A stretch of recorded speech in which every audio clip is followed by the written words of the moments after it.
नमस्कार दोस्तों।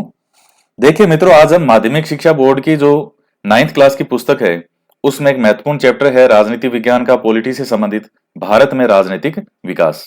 तो इसके दो पार्ट बन गए हैं, आज ये तीसरा पार्ट है और इसके साथ ही ये आपका चैप्टर समाप्त हो जाएगा।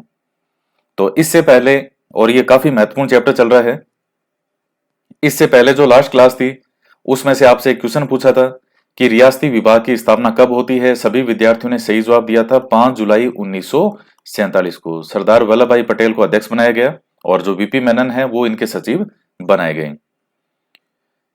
आज आपको इस क्वेश्चन का जवाब देना है कि जो राजस्थान के एकीकरण का फोर्थ चरण होता है, चतुर्थ चरण, उसमें राज प्रमुख और प्रधानमंत्री किसे बनाया गया था। फोर्थ चरण में राज प्रमुख और प्रधानमंत्री किसे बनाया गया था, यह आपको कमेंट करके बताना है। तो इसके साथ ही हम आगे बढ़ते हैं और आज ये चैप्टर आपका समाप्त हो जाएगा। तो आज जो है वो हमारा टॉपिक है आगे राज्यों का पुनर्गठन। तो देखिए, भारत आजाद हो चुका था 1947 में, और भारत आजाद होने के बाद में आप जानते हैं जैसे हमारा जो राजस्थान राज्य है इसका एकीकरण शुरू हो गया 1948 से, कि जो रियासतें थी उनको एक किया जाए। तो अब भारत के अंदर कुछ राज्य ऐसे थे जिन्होंने भाषाई आधार पर अलग बनाने की मांग उठाना शुरू कर दिया। अब जैसे मान लीजिए पंजाब हरियाणा है, ये पहले एक ही थे। गुजरात महाराष्ट्र ये एक ही थे। गुजरात महाराष्ट्र को उस वक्त कंप्लीट रूप से बंबई प्रांत कहा जाता था, बंबई प्रांत, और गुजरात भी इसी का ही हिस्सा था। तभी आप पढ़ते हैं कि जब राजस्थान का एकीकरण होता है और जो सिक्स चरण हो, जो राजस्थान का एकीकरण का जो सिक्स चरण होता है उसमें आप पढ़ते हैं कि आबू देलवाड़ा को छोड़कर सिरोही को राजस्थान में मिला दिया गया। आबू देलवाड़ा है उनको मिला दिया गया बंबई प्रांत में। तो कई बार गुजरात भी लिखा जाता है, तो सही टर्म तो बंबई प्रांत है, लेकिन चूंकि गुजरात भी उस समय बंबई प्रांत का ही हिस्सा था, और वैसे देखा जाए तो राजस्थान से जो जुड़ा हुआ है वो तो गुजरात है, और मिला भी उस समय गुजरात में ही था, लेकिन गुजरात भी उस समय किसका हिस्सा था, बंबई का हिस्सा था। तो इसलिए अब कई ये मांग उठने लगी। बाद में धीरे धीरे आप देखते जाएंगे कि मांग धीरे धीरे बढ़ती जाएगी भाषाई आधार पर। जो मराठी भाषी हैं उन्होंने कहा हमारे लिए अलग से बनाओ, महाराष्ट्र की अलग से व्यवस्था करो पूरा। जो यहां थे गुजराती, उन्होंने कहा साहब हमारी भाषा गुजराती है, तो आप हमें अलग करके हमारा अलग से राज्य बना दो गुजरात। तो इस तरह से भाषाई आधार पर जो है वो राज्यों की मांग बढ़ती गई। तो अब कैसे वो बनेगा, कैसे राज्यों का पुनर्गठन होगा, तो वो चीजें हम पढ़ेंगे। स्वतंत्रता के बाद राज्यों के पुनर्गठन की मांग एक प्रमुख आंदोलन बनकर उभरी। विशेषकर भाषा के आधार पर राज्यों के निर्माण की मांग तेजी से होने लगी। वास्तव में स्वतंत्रता से बहुत पहले 1917 में कांग्रेस पार्टी ने यह स्वीकार किया था कि आजादी मिलने के बाद वह भाषाई आधार पर राज्यों के गठन का समर्थन करेगी। लेकिन आजादी के बाद पंडित नेहरू आदि भाषाई आधार पर राज्य निर्माण को तैयार नहीं थे। परिणाम स्वरूप कन्नड़ भाषियों के लिए कर्नाटक, मराठी भाषी लोगों के लिए संयुक्त महाराष्ट्र, पंजाबी भाषा के लिए पंजाब राज्य की मांग उठने लगी। लेकिन इन सबसे ज्यादा आक्रामक आंदोलन आंध्र इलाके में तेलुगु भाषी लोगों ने प्रारंभ कर दिया। देखिए, आज भी जब आप साउथ में जाते हैं तो अलग अलग भाषाएं हैं। जैसे ये इधर आपको ये जैसे ये भारत है इधर, जैसे एक प्रकार से ये देख लीजिए यूं। तो यहाँ जो गुजरात है, गुजरात में गुजराती है।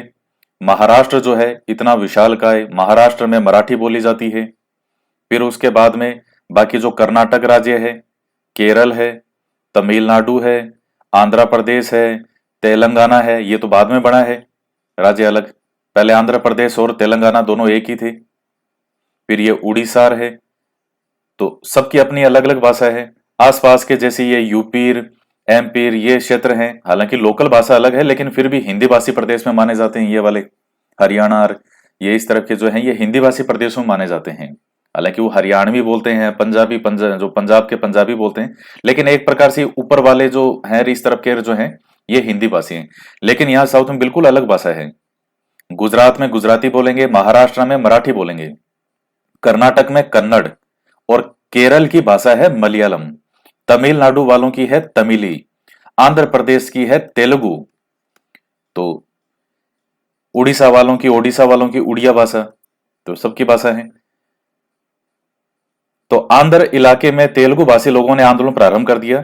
अपने आप को मद्रास से अलग कर आंध्र प्रदेश की मांग कर रहे थे। ये कह रहे थे साहब मद्रास से हमको अलग करके आंध्र प्रदेश की मांग करो, मतलब आंध्र प्रदेश अलग से राज्य बनाओ। देखिए पहले जैसा कि मैंने आपको बताया, बंबई प्रांत, गुजरात, महाराष्ट्र, ये सब बंबई प्रांत में आता था। मद्रास तो इधर का जो तमिलनाडु वाला क्षेत्र, और ये पूरा आंध्र प्रदेश वाला, ये विशाल भूभाग जो है, ये पूरा का पूरा आता था मद्रास में। एक ही नाम था मद्रास, उसमें ये सब आता था। तो अब इन्होंने कहा नहीं साहब हमें तो अलग करो, हम तेलुगु भाषी हैं, हमारी तेलुगु भाषी वालों के लिए अलग से राज्य बनाओ आंध्र प्रदेश। इस मांग को लेकर श्री रामोलू नामक व्यक्ति ने अक्टूबर 1952 में, तो जो श्री रामोलू नाम के व्यक्ति ने अक्टूबर 1952 में आमरण अनशन प्रारंभ कर दिया। 58 दिन की भूख हड़ताल के बाद श्री रामोलू की मृत्यु हो गई, जिसकी खबर सुनकर पूरा आंध्र का इलाका अराजकता में डूब गया। तो उसकी मृत्यु के 2 दिन बाद सरकार ने घोषणा की कि वह आंध्र प्रदेश के निर्माण के लिए तैयार है, और अक्टूबर 1953 में आंध्र प्रदेश राज्य की स्थापना कर दी गई। इस तरह भाषा के आधार पर गठित होने वाला आंध्र प्रदेश भारत का पहला राज्य बना। यह पॉइंट बहुत महत्वपूर्ण है आपके लिए कि आंध्र भारत का पहला राज्य जो कि भाषाई आधार पर गठित हुआ, वो कौन सा था? आंध्र प्रदेश राज्य था। और इसका भी ये क्यों काम करना पड़ा? क्योंकि पहले तो सरकार की कोई ऐसी मंशा नहीं थी, लेकिन इस श्री रामोलू के नाम के व्यक्ति के नेतृत्व में अनशन शुरू हो गया। इन्होंने खुद ने अनशन किया, जो मेन यहाँ के नेता थे, लीडर थे, और 58 दिन के भूख हड़ताल के बाद में श्री रामोलू की मृत्यु हो गई। तो इससे अब जो है माहौल बहुत ज्यादा बिगड़ गया कि जब मेन नेता है, और आप देखिए कि कई बार जो शस्त्र अस्त्र काम नहीं करते जहां, वहां अनशन जो है, स्वयं को कष्ट देना, तो लोगों की जन भावनाएं जो है वो साथ में जुड़ती है उससे कि हमारा नेता है, हमारे लिए भूखा बैठा है। आप इस चीज को देखिएगा, महात्मा गांधी जी के समय में आप जाएंगे तो डिटेल में कभी महात्मा गांधी को पढ़ें, उन्होंने ये अनशन, ये अहिंसा, ये चीजें क्यों लेकर के आए थे? क्योंकि उस समय इन्हीं की ही आवश्यकता थी। क्योंकि अंग्रेजों के खिलाफ डायरेक्ट हिट करने का, डायरेक्ट सामने बोलने का मतलब था गोली खाना और खुद को खत्म करना। तो उसके लिए जो कुछ ऐसे महत्वपूर्ण व्यक्ति थे, लीडर थे, उनका जिंदा रहना जरूरी था। उन्होंने, जैसे महात्मा गांधी ने अनशन है, देखिए दोनों चीज का महत्व होता है। शस्त्र अस्त्र का भी अपनी जगह महत्व है, और अनशन का भी अपनी जगह महत्व है।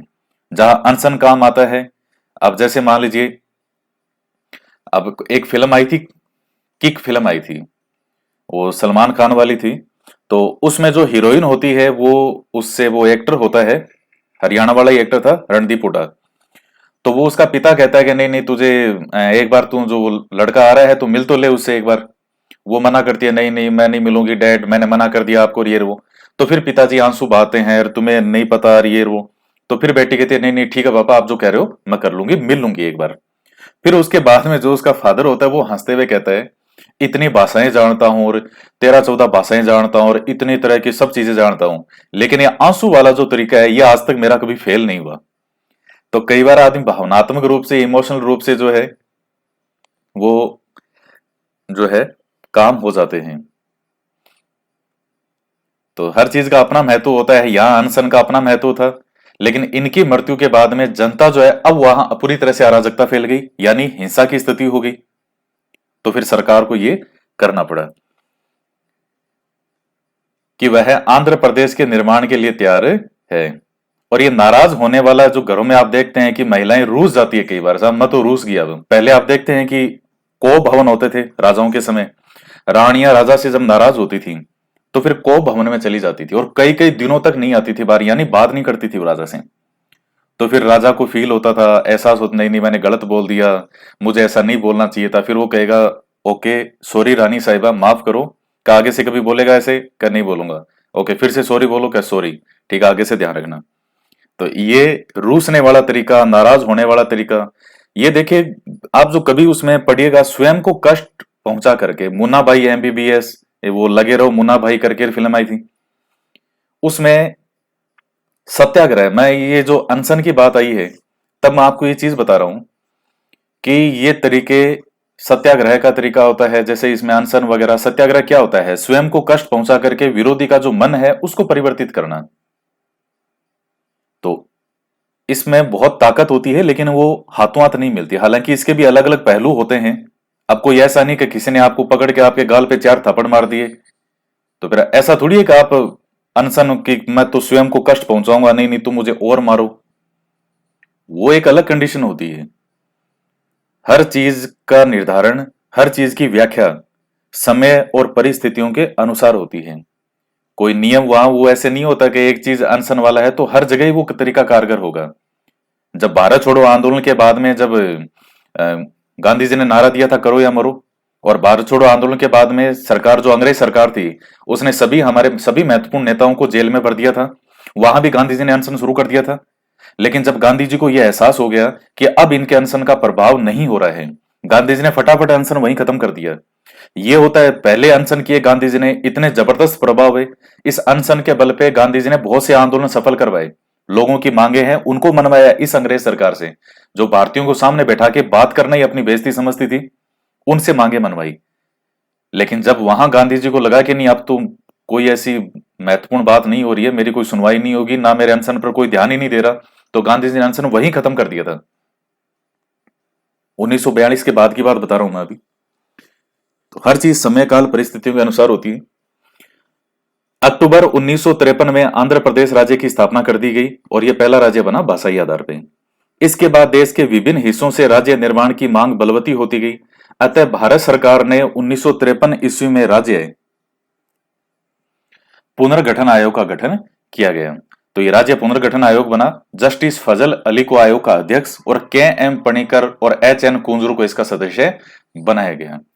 सैकड़ों बार पूछा गया क्वेश्चन है ये, सैकड़ों बार, कि किसकी अध्यक्षता में राज्य पुनर्गठन आयोग बनाया गया था। जस्टिस फजल अली की अध्यक्षता में बनाया गया था। के एम पणिकर और एच एन कुंजरू इसके सदस्य थे। 1955 में आयोग ने अपना प्रतिवेदन सौंपा, जिसके आधार पर भारत की संसद द्वारा 1956 में राज्य पुनर्गठन विधेयक पास कर दिया गया। 14 राज्यों और 6 केंद्र शासित प्रदेशों की व्यवस्था की गई। लेकिन राज्यों के निर्माण की मांग को लेकर देश के विभिन्न भागों में आंदोलन जारी रहे। तो उस समय 14 राज्य और 6 केंद्र शासित प्रदेशों की व्यवस्था की गई थी। अब ये 14 राज्यों से देखिए कैसे आगे आगे राज्य बढ़ेंगे, कैसे आगे आगे बढ़ेंगे। और आज राज्य बीच में 29 हो गए थे, फिर अब 28 राज्य हैं और 8 केंद्र शासित प्रदेश हैं। ये वर्तमान की स्थिति है, 28-8। लेकिन राज्यों के निर्माण की मांग को लेकर देश के विभिन्न भागों में आंदोलन जारी रहे। इसमें सबसे बड़ा आंदोलन महाराष्ट्र में प्रारंभ हुआ, जिसके आधार पर 1960 में सरकार ने बंबई राज्य को बांटकर महाराष्ट्र और गुजरात राज्यों का निर्माण किया। अभी मैंने आपको ऊपर चीज में समझा चुका हूं कि उस वक्त बंबई प्रांत था। पूरे बंबई के अंदर गुजरात और महाराष्ट्र दोनों आते थे। लेकिन बाद में फिर भाषाई आधार पर आंदोलन किया महाराष्ट्र वालों ने कि हम तो साहब मराठी है और हमारा अलग से किया जाए। तो फिर इनके लिए अलग से बनाया गया महाराष्ट्र की, ये अलग से राज्य है महाराष्ट्र वालों का, यहां मराठी भाषी हैं। और गुजरात वालों के लिए तो इनकी कौन सी भाषा है, गुजराती। बड़ी मीठी भाषा होती है गुजराती। आप गुजरात चले जाइए, आप महाराष्ट्र चले जाइए, तेलुगु चले जाइए, आप तो आंध्र प्रदेश कहीं भी चले जाइए, यहां हर व्यक्ति अपनी भाषा में ही बात करेगा। और वो बाहर भी जाएगा तो भी आपको अपनी भाषा में बात करता दिख जाएगा। अब जैसे साउथ के कोई व्यक्ति हैं और वो कहीं वो दो जने आपस में मिल गए, तो चाहे वो तेलुगु हो चाहे कन्नड़ हो, वो अपनी आपस की भाषा में ही बात करेंगे। और वैसे भी असली जो भारतीय हैं, रियल में जो इस हिंदुस्तान के निवासी हैं, वो साउथ के ही लोग हैं। वो हकीकत में ही भारतीय हैं जो यहाँ हैं। बाकी तो फिर आर्य भारत से आए थे, आर्य तो मध्य एशिया से उधर से आए थे, और अभी भी शो चल रहा है इस पे। तो फिर वहां से ये नॉर्थ की तरफ और ये इस तरफ लोग बसे इधर। तो असली जो रियल भारतीय हैं वो दक्षिण जो साउथ का है। आप दक्षिण के अंदर देख लीजिए, एक अलग ही अपनी संस्कृति के बहुत प्रेम दिखेगा वहां। वहां जितने मंदिर हैं साउथ में, जितने शासकों के लिए जनता में स्वामी भक्ति रही है, आज भी साउथ के किसी एक्टर की या किसी राजनीतिज्ञ की मृत्यु हो जाए तो उसके पीछे सैकड़ों लोग अपनी जान दे देते हैं।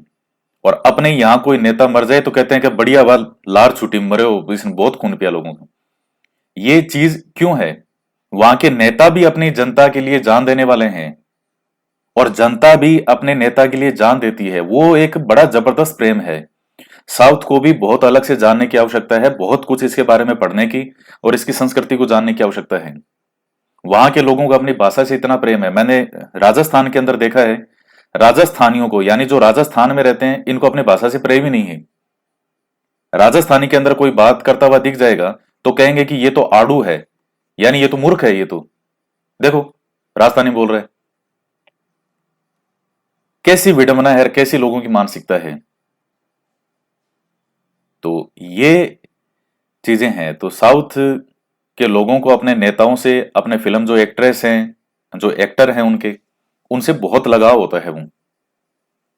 अब जैसे साउथ के एक सुपरस्टार है रजनीकांत, तो अक्षय कुमार की और रजनीकांत की एक साथ में फिल्म आई थी 2.0, कौन सी थी वो, रोबोट करके कोई, उसका सिक्वल आया था कोई। तो अक्षय कुमार ने, कोई स्टेज पे आए थे किसी शो में, तो अक्षय कुमार ने बताया कि साहब कि जब बात रजनीकांत की आई, तो अक्षय कुमार ने कहा कि रजनीकांत का ऑरा ऐसा बना हुआ है वहां पे कि हम सभी बैठे थे वहां, काफी लोग मिलने जुलने के लिए भी आए हुए थे जब हम फिल्म कर रहे थे वहां। तो सब लोग एक टक रजनीकांत को ही देखे, मुझे कोई नहीं देख रहा वहां पे। और अचानक रजनीकांत की जो चाय वगैरह पी रहे थे, तो हल्की सी चाय की कोई बूंद वगैरह, कोई कुछ गिर गई, तो उन्होंने, रजनीकांत ने हाथ से, जो अपने पांव पे गिरा होगा, उन्होंने हल्का सा हाथ से उस चाय ऐसे किया, मतलब जैसे कोई चीज अपने साफ करते हैं वैसे।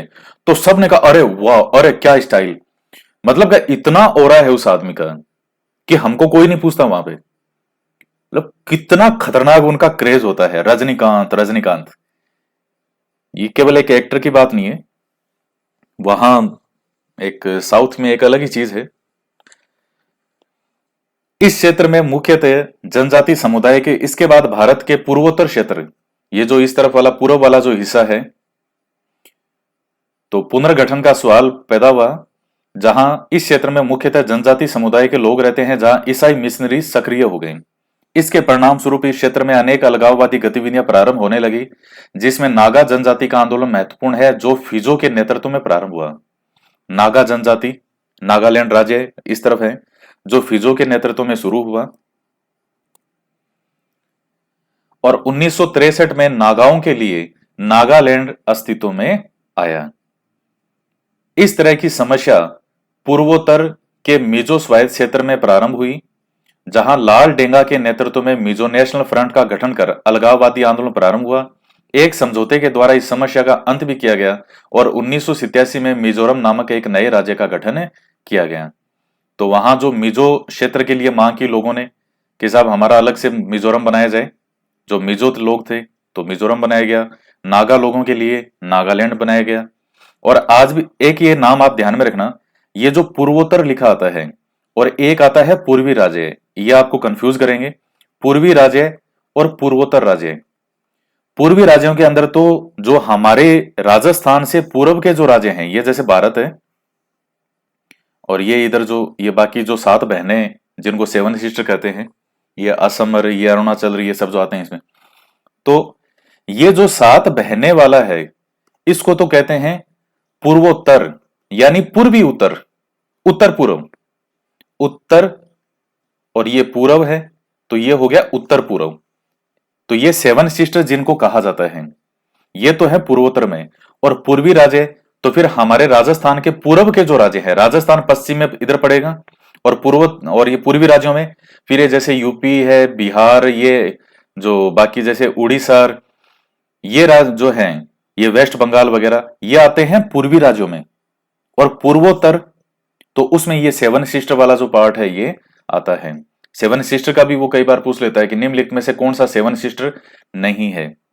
तो आपको इधर के ये जो 7 राज्य हैं पूर्वोत्तर के, ये ध्यान होना चाहिए।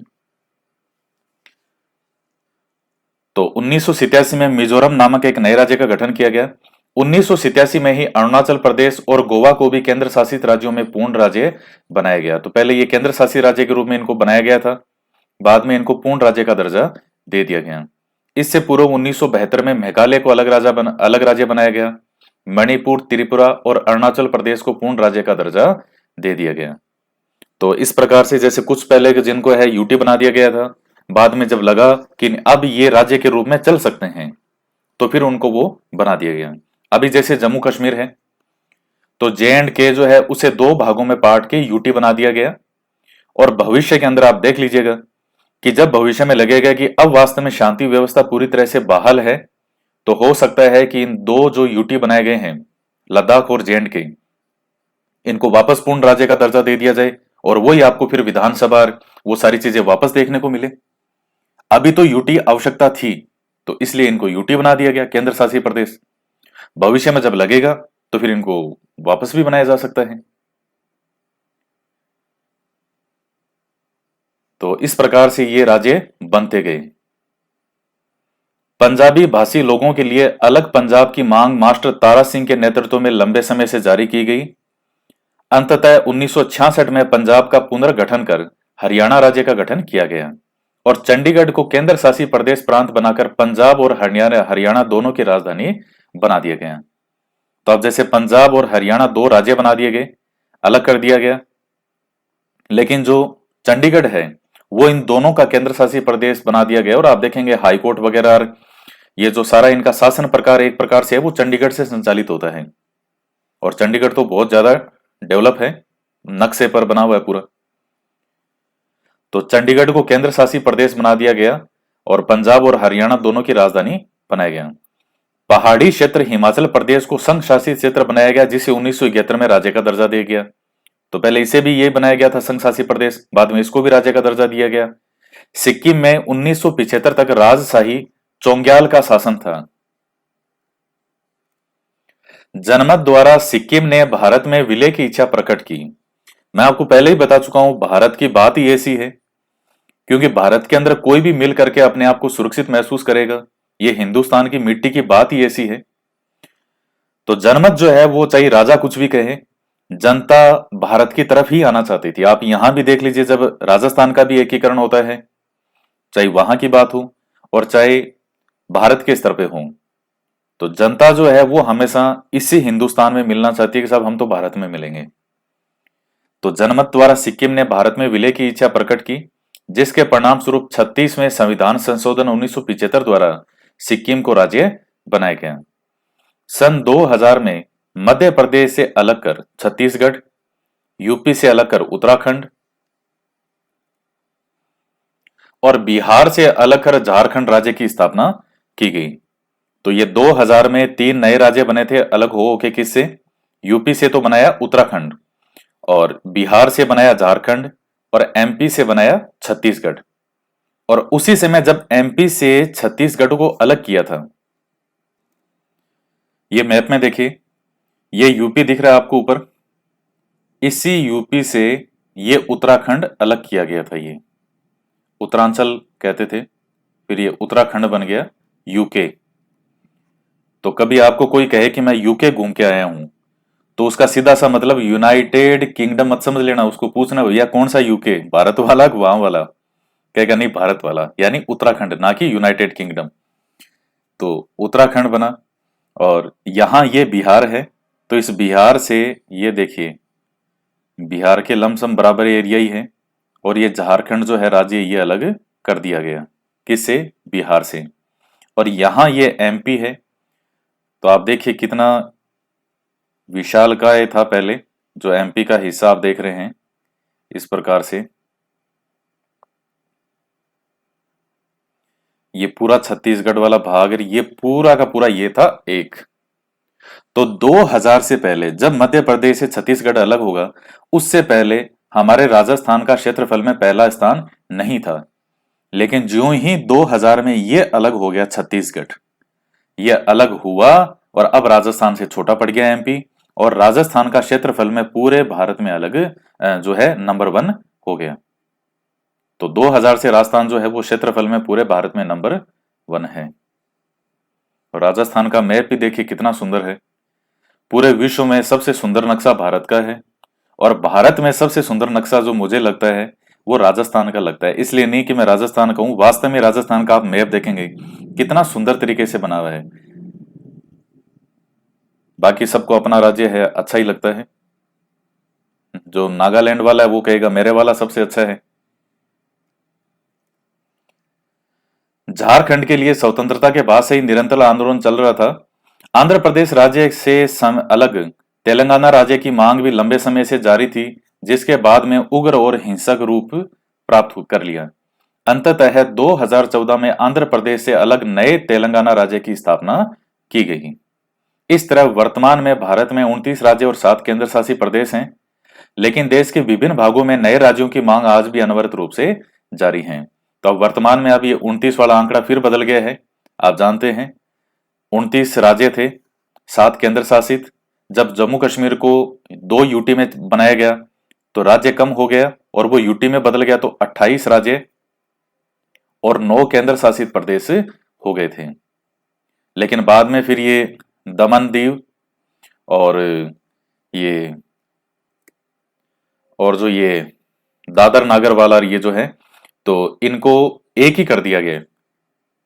तो फिर ये कितने रह गए, जब 2 एक हो गए तो 8 रह गए केंद्र शासित प्रदेश। तो 28 288 का फार्मूला आपको बता दिया। वर्तमान में 288 का फार्मूला याद रखना, 28 राज्य और 8 केंद्र शासित प्रदेश। तो ये आपका चैप्टर समाप्त होता है। तो ये इसके महत्वपूर्ण बिंदु हैं।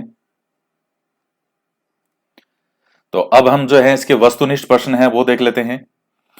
अर्थशास्त्र पुस्तक के लेखक कौन हैं? मनु, शुक्र, बृहस्पति और कौटिल्य। तो अर्थशास्त्र तो किसने लिखी है? कौटिल्य ने ही लिखी है। तो सी हो जाएगा सही उत्तर। स्वतंत्रता के समय भारत में कुल कितनी रियासतें थी? हालांकि रियासतें तो 565 थी, लेकिन ये लिख देते हैं 562, 562, क्योंकि जूनागढ़ और ये जो कश्मीर और हैदराबाद तो ये तैयार नहीं थी उस समय।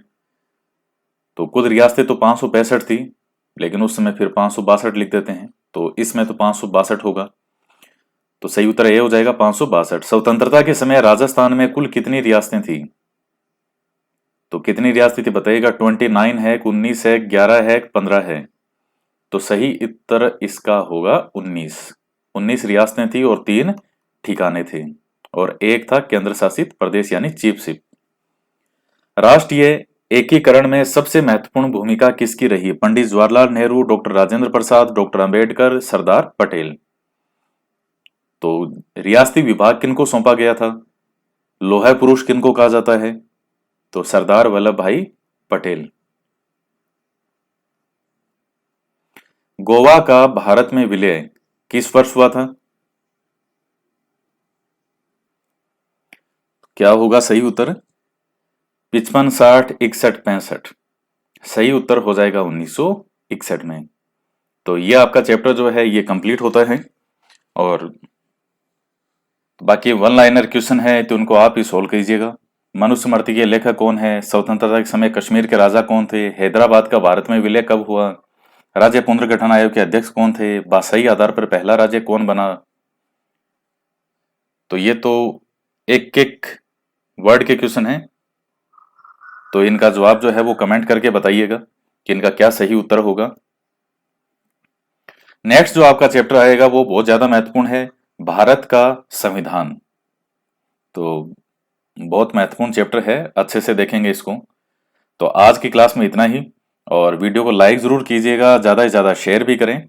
तो मिलते हैं नेक्स्ट वीडियो में एक नए टॉपिक के साथ। जय हिंद, जय भारत।